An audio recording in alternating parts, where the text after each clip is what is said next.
Have you ever felt like your paycheck disappears before you even get a chance to enjoy it? Or maybe you don't get a chance to save for the things that you really need? Well, I know exactly what that feels like. And in this video, we're going to go over 6 simple steps that will help you master budgeting, even if you're a beginner.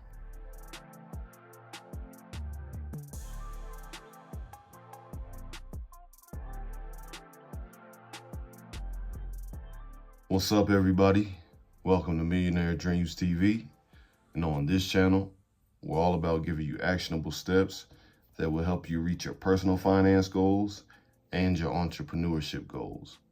So if you're new here, make sure you hit that subscribe button, click the notification bell, and set your notifications to all. That way, when I drop a new video, you'll be the first to know. So if you're ready, I'm going to flip the camera around and I'm going to show you guys the steps that it takes to create a budget that will fit your lifestyle and your goals. So let's get into it. Okay, so the first thing you need to do, you need to list out your monthly income, right?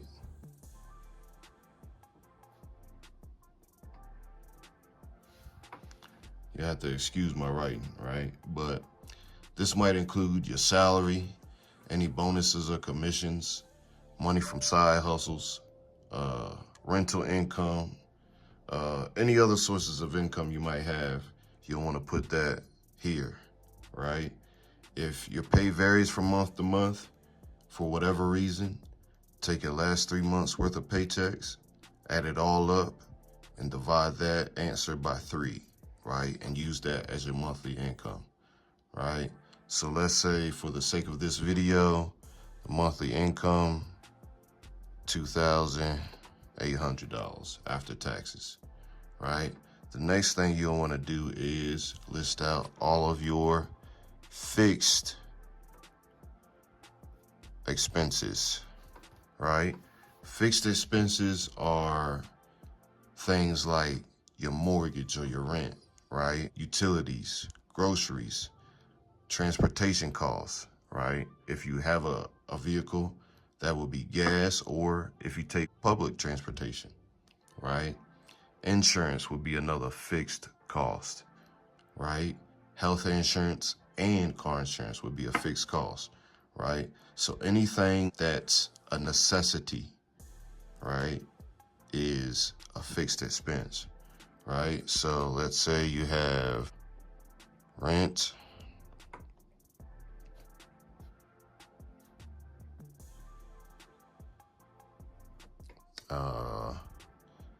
utilities,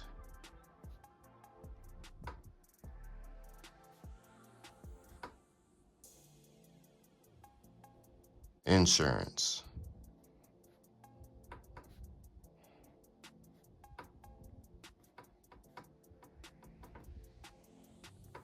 gas for the month, right? For your vehicle.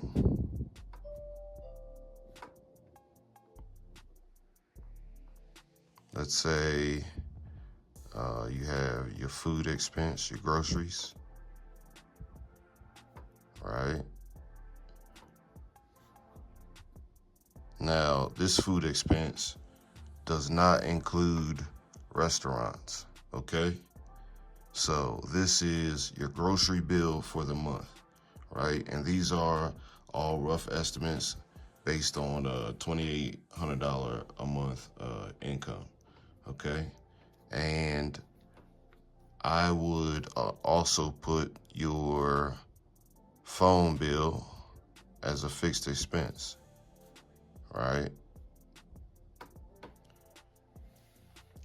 So if you're not sure how much you pay for utilities, right, gas, etc., go through your bank statements, go through your transactions, right, and do the same thing you did with your income.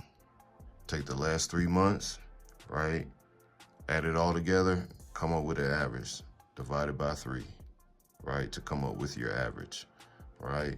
The next thing you'll want to do is list all of your debt and the minimum payment, because, you know, at the very least, right, you have to pay the minimum amount monthly, right? So we're gonna write debt here. That's what we'll do. We'll underline all of these, right? These are all the major categories, okay? So you have, let's say you have a auto loan, credit card debt, student loans, personal loans, payday loans, right? Any debt that you have, you'll want to put it here, right? So let's say you have an auto loan, and that runs you $200 a month. Let's say you have a credit card,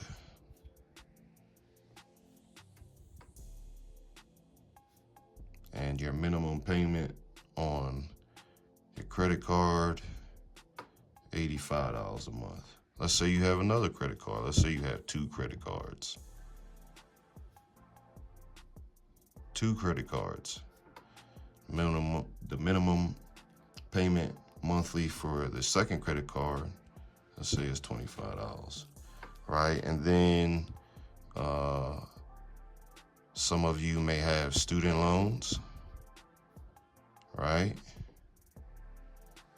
So let's say you have to pay roughly $150 a month on your student loan, right?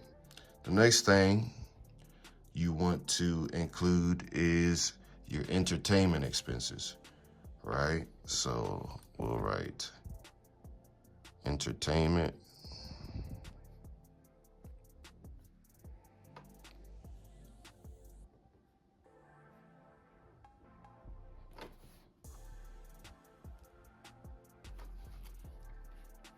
Now this will include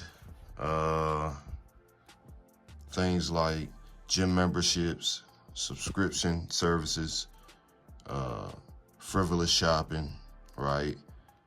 Hobbies you might have, right? This will all be considered entertainment.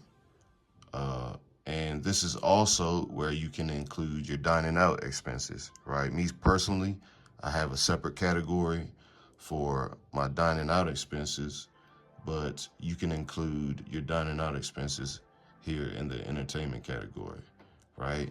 Now, remember that most of these are nice to have, but they're probably not something that you need, okay? So let's say you spend $100 a month dining out, okay? Let's say you have $25 gym membership.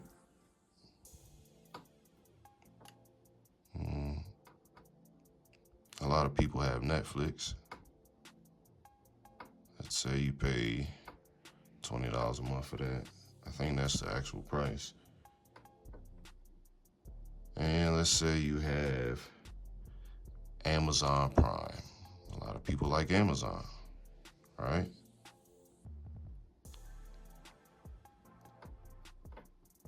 So you pay $15 a month for that, right? The next expenses you'll want to include, right, is your emergency fund, right? This is where you'll put money aside for unexpected expenses like a new battery for your car or maybe a new hot water heater for your house, right? Anything that, you know, life throws at you, you want to be able to handle it. And this is where your emergency fund comes in, right? So we'll write emergency.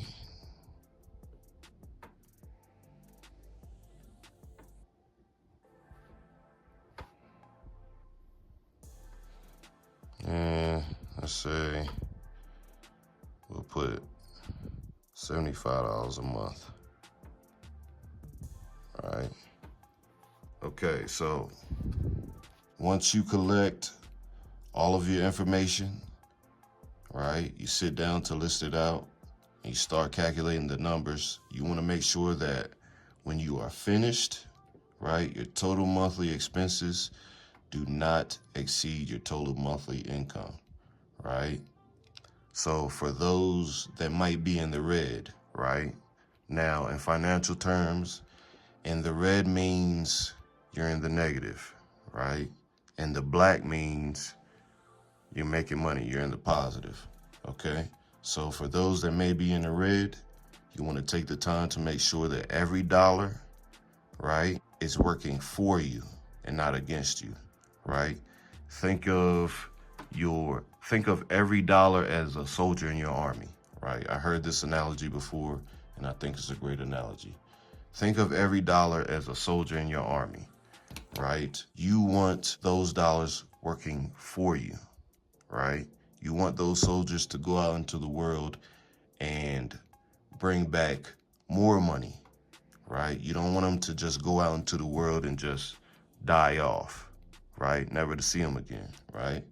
So make sure that every dollar is being allocated to something that will eventually have you debt free, right? So make sure that you cover all your essential expenses first, right? Including any debt, right? And then after you've covered all of your essential expenses first, right, then you can go into splurging, right, in your entertainment category, right? And last but not least, you need to include a savings category, right? So over here, we'll write savings over here somewhere. Savings.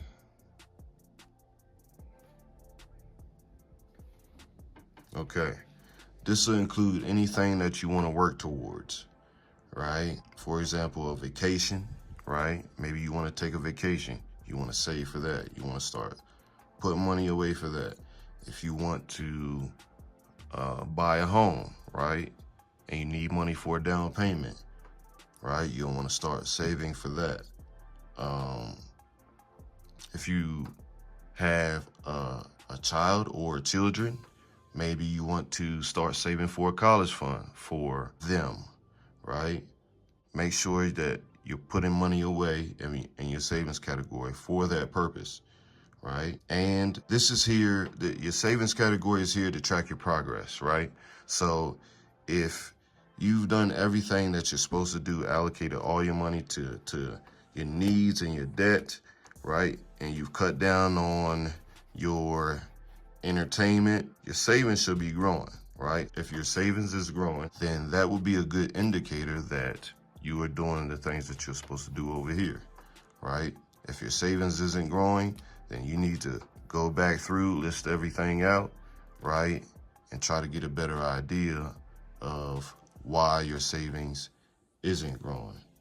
So as you saw, that was a simple way to structure your budget.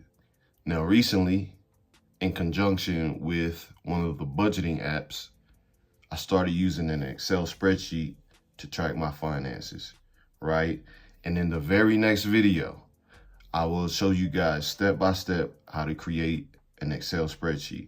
But if you found this video useful, check out this video on the top 3 reasons you need to create a budget. Also, if you don't mind, on your way out, click that thumbs up, hit that subscribe button, click that notification bell, and make sure you set your notifications to all. And I'll see you guys in the next one.